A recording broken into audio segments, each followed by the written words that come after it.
রাসূল সাল্লাল্লাহু আলাইহি ওয়াসাল্লাম বলেন, আল মারউ আলা দীনি খালিলিহি ফালইয়ানজুর মান ইউখালিল। প্রত্যেক মানুষ তার বন্ধুর আদর্শ গ্রহণ করে থাকে, সুতরাং তোমাদের প্রত্যেকেই যাতে লক্ষ্য রাখে সে কাকে বন্ধু হিসেবে গ্রহণ করছে। আমরা যদি আমাদের সমাজের দিকে লক্ষ্য করি, তাহলে এই হাদিসের বাস্তবতা উপলব্ধি করা আমাদের জন্য আরো সহজ হবে।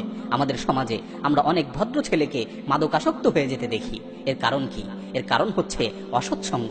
মনে রাখবেন, আপনার ফ্রেন্ড সার্কেলে যদি একজন মাদকাসক্ত থাকে, তাহলে আপনাদের পুরো ফ্রেন্ড সার্কেলকে সে মাদকাসক্ত বানিয়ে ছাড়বে।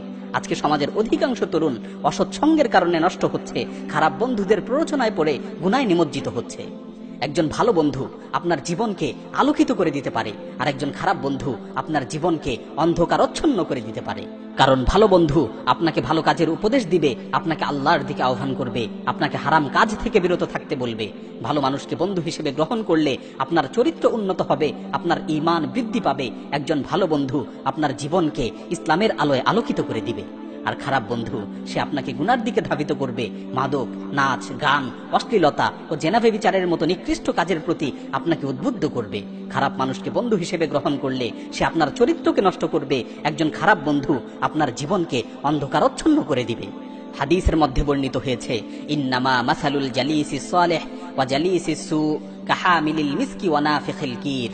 ভালো বন্ধুর উদাহরণ হচ্ছে আতর বিক্রেতার ন্যায়, আর খারাপ বন্ধুর উদাহরণ হচ্ছে কামারের ন্যায়। অর্থাৎ আপনি যদি কোনো আতর বিক্রেতার সাথে বন্ধুত্ব করেন, তাহলে সে হয়তো আপনাকে আতর উপহার দিবে, অথবা আপনি তার থেকে আতর কিনতে পারবেন, অথবা তার পাশে বসে আতরের সুঘ্রাণ উপভোগ করতে পারবেন। আর আপনি যদি কোনো কামারের সাথে বন্ধুত্ব করেন এবং তার পাশে যে বসেন, তাহলে সে হয়তো আপনার জামা কাপড় পরবে, অথবা আপনি তার কাছ থেকে দুর্গন্ধ অনুভব করবেন।